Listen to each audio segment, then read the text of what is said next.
Alright 80s kids, I'm about to test your TV memory. If you can name all 6 of these forgotten sitcoms, you officially qualify for TV genius status.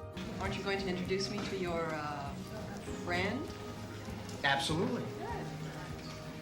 I'm a little embarrassed right now because I just can't seem to remember your name. From the sitcom that represented Jamie Lee Curtis's surprising detour into television comedy to Sarah Jessica Parker playing a nerd before she was sexy in anybody's city, to a show where nobody knew who the dad was, these forgotten 80s gems were peak weird TV.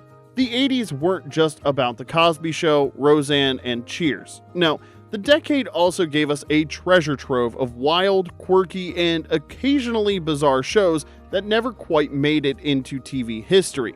With just 3 big networks, cutthroat time slots, and no DVRs, shows lived or died by their ratings, and fast. Some were too ahead of their time, while others, well, didn't quite know what they wanted to be, and the results were delightfully confusing. Whether they were canceled too soon or just plain forgotten, these shows completely missed the cultural radar. But trust me, you'll want to stick around till the end because the number 1 pick is so unbelievably ridiculous and so totally 80s, you'll swear I made it up, and spoiler, it actually aired on real television. These are the shows that time forgot, but we didn't. So before we dive in, hit subscribe and ring the bell because if you think these shows are wild, we've got even more in store for you. First, at number 6, we've got Charles in Charge, the show that pulled off television's greatest family heist. The premise was simple. Scott Baio, fresh off his Chachi fame from Happy Days, plays a college student who becomes the live-in babysitter for a suburban family. Basically, it was Chachi gets a real job, and that job was raising other people's kids. But here's where it gets wild. The show was canceled after just 1 season, only to be resurrected in syndication with an entirely new family. Yeah, you heard that right. It was the same house, different kids, same Charles. It was like some bizarre TV witness protection program. The Pembroke family from season 1 completely disappeared, explained away with a quick they moved and sold the house, and suddenly Charles was living with the Powell family. Same premise, same house, totally different characters. They addressed the change with the absolute minimum explanation possible and then just moved on like nothing unusual had happened. Despite this bizarre change, the show still ran for 3 more seasons in syndication. So why did it fade from memory? Unlike shows like Full House that had a similar setup, Charles in Charge never quite connected with pop culture in a meaningful way. Even though it had a longer life in syndication, it never became a household favorite like Full House or Growing Pains. Even with the popularity of Scott Baio in the 80s, the show never gained enough cultural relevance to be remembered as a true classic. It's now one of those canceled 80s sitcoms that people vaguely remember but can't quite place. Oh yeah, wasn't that the show with the college guy taking care of kids? That was Chachi? At number 5, let's talk about Square Pegs, the show that tried to prove being a nerd was cool decades before Big Bang Theory made it profitable.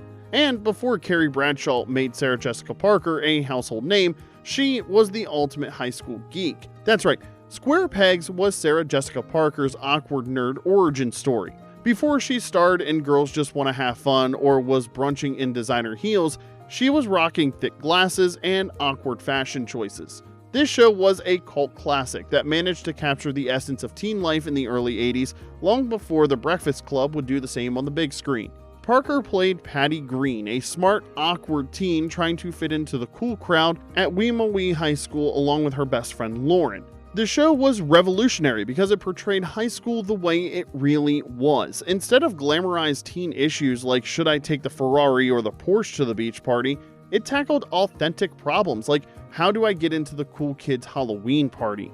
What truly made Square Pegs stand out was its cast of characters who weren't all rich, beautiful, and confident.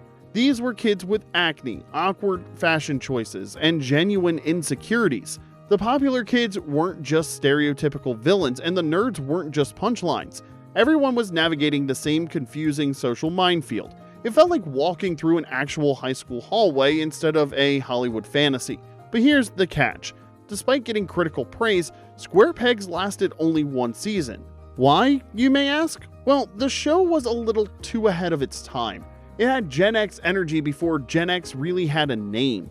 Its critical acclaim simply didn't translate to the ratings CBS wanted, and just like that, canceled. It was like the network wasn't ready for a show that felt so real when fantasy teen dramas were still selling. What's wild is how much talent there was that was packed into this obscure 80s TV show. Not only did it star Sarah Jessica Parker before her character Carrie Bradshaw became a fashion icon, but it also featured appearances from Bill Murray and Father Guido Sarducci from SNL. Even the show's creator, Ann Beats, was a former SNL writer. It was like they were trying to create the perfect show and the universe said, no, too good. Try again in 30 years. Up next at number 4 is My Two Dads, a show with a premise so bizarre it perfectly captured the 80s sitcom approach to unconventional families. Imagine this. A woman dies and leaves her 12-year-old daughter Nicole in the custody of 2 different men because she's not sure which one is the biological father. That's right, this show was basically a Maury episode turned into a 3-season sitcom. 3 seasons. The show starred Paul Reiser and Greg Evigan as Michael and Joey, 2 former romantic rivals who are forced to move into the same house and co-parent this teen girl together, despite having completely opposite personalities. Michael was the straight-laced financial advisor with a tie collection that would make Wall Street jealous, while Joey was the free-spirited artist who probably owned one suit for funerals only. What made this show truly 80s was how it completely sidestepped the actual interesting premise about paternity and parenthood to focus on wacky roommate scenarios instead. The guys had more chemistry with each other than with any other romantic interest, creating one of TV's earliest bromances before that was even a term. The show even featured a pre-Friends Giovanni Ribisi, then known as Vonnie, in several episodes. And who could forget the building's judge and landlord played by Florence Stanley, who showed up periodically to make sure these 2 dads weren't completely ruining this kid's life. Despite running for 3 seasons, My Two Dads never quite caught on with mainstream audiences. It's worth noting that Full House premiered the same year with a similar non-traditional family raising kids premise, but somehow became a huge hit, while My Two Dads became left behind. My Two Dads was too quirky for primetime, but not quirky enough to become a cult hit. While TV had already shown us various living arrangements with multiple adults raising children, this specific scenario of 2 possible fathers co-parenting due to paternity uncertainty was a fresh twist. Unfortunately, the execution focused more on silly situations than the genuine emotional potential of this unique setup. So why did this show fade into obscurity? The simple answer is it couldn't measure up to the comedy giants of its time. When NBC had hits like The Cosby Show and Cheers setting the standard for sitcom excellence, My Two Dads just didn't have the same comedic sophistication or cultural impact. The show vanished faster than a paternity test result on a daytime talk show. Number 3 on our list is Anything But Love, the workplace rom-com that shows Jamie Lee Curtis could be funny after becoming famous for screaming. She starred alongside comedian Richard Lewis as co-workers at a Chicago magazine called Chicago. Points for creativity there. Curtis played Hannah Miller, a woman who abandoned teaching to pursue a writing career, while Lewis played Marty Gold, a magazine journalist who couldn't complete a sentence without having an existential crisis. Classic Richard Lewis. Anxiety as performance art is chef's kiss. It was the perfect uptight woman meets overthinking man comedy gold. But here's where things got messy. ABC couldn't decide what they wanted Anything But Love to be. Was it a workplace comedy, a romantic sitcom, or just a showcase for Richard Lewis's signature neurotic energy? This identity crisis led to massive retooling after the first season. It's like they looked at a show that was working and said, this is good, but what if we ruined it? Anything But Love gained solid viewership and critical praise in its first season with its workplace focus, but the network's meddling and format changes in later seasons failed to maintain the spark. The show shifted from emphasizing workplace dynamics to focusing almost entirely on romantic escapades, alienating viewers who had connected with the original concept. It's the classic TV executive move of, if it ain't broke, break it. Hey, if you've made it this far, you're clearly one of us. Let us know in the comments if you remember Anything But Love, or if you just learned something new like I did. Now let's move on to our next forgotten gem, because coming in at number 2 is Better Days, a show that lasted only 5 episodes, but has one of the weirdest premises on this list. The short-lived sitcom starred Raphael Sbarge, who later became a well-known actor in shows like The Guardian and Once Upon a Time, as Brian McGuire, a high school student who moves in with his grandfather, played by Dick O'Neill, who happens to be the headmaster at Brian's new prep school. After spending years in France, Brian is suddenly thrown into this strange new world. It's basically what if your principal was also your grandpa, a scenario no teenager ever wanted. But here's the kicker. The fish out of water concept didn't just make the show quirky, it made it downright confusing. Brian's family had just moved from France, and suddenly he was living with his grandfather, who was completely out of touch with his teenage life. The writers couldn't decide if they wanted to make you laugh or cry, so they settled on making you confused. While it seemed like it could have been a quirky coming-of-age comedy, it didn't have the substance to pull it off. CBS aired it against Highway to Heaven on NBC, and let's just say, Better Days did not stand a chance. Going up against Michael Landon was like bringing a water pistol to a tank battle.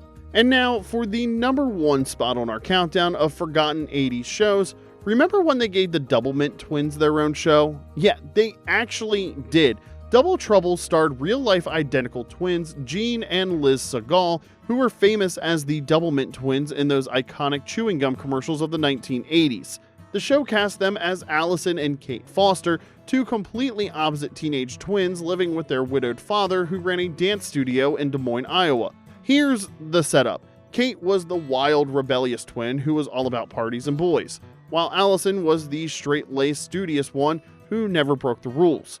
It was basically what if one person had two completely different personalities, but they were separate people. The ultimate split personality sitcom. What made this show so wonderfully 80s was the absolute commitment to the premise that these twins were nothing alike despite looking exactly the same.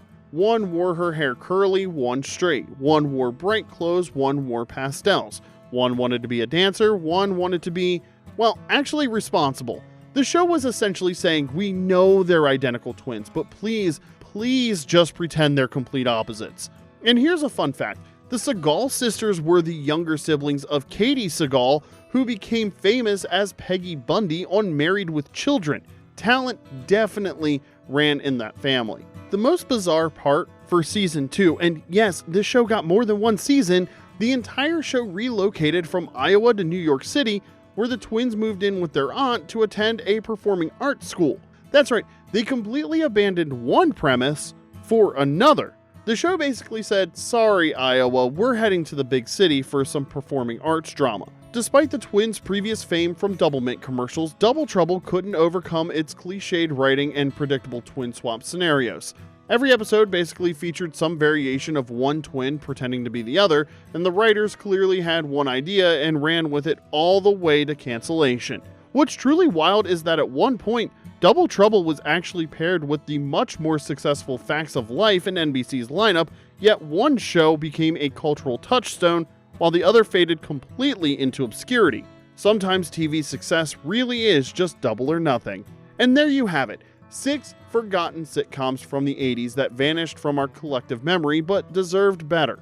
From Scott Baio's mysteriously disappearing family to identical twins relocating their entire lives across the country, these shows represent why 80s TV was so wildly experimental. Now, if you remember all 6 of these shows without Googling, drop a TV emoji in the comments right now. You've officially earned your 80s TV expert badge. Then tell me which forgotten show you think should have made the list. We'll be responding to the best comments in our next video. Hit that subscribe button and notification bell now to join our nostalgic journey through TV history, and if this video gets 5,000 likes, we'll reveal the 5 weirdest 90s shows next. Oh, and that near reboot we mentioned? It was Square Pegs. Rumors of a revival with a new teen cast flew around in the mid-2010s, but sadly it never made it out of development. Until then, stay nostalgic, my friends.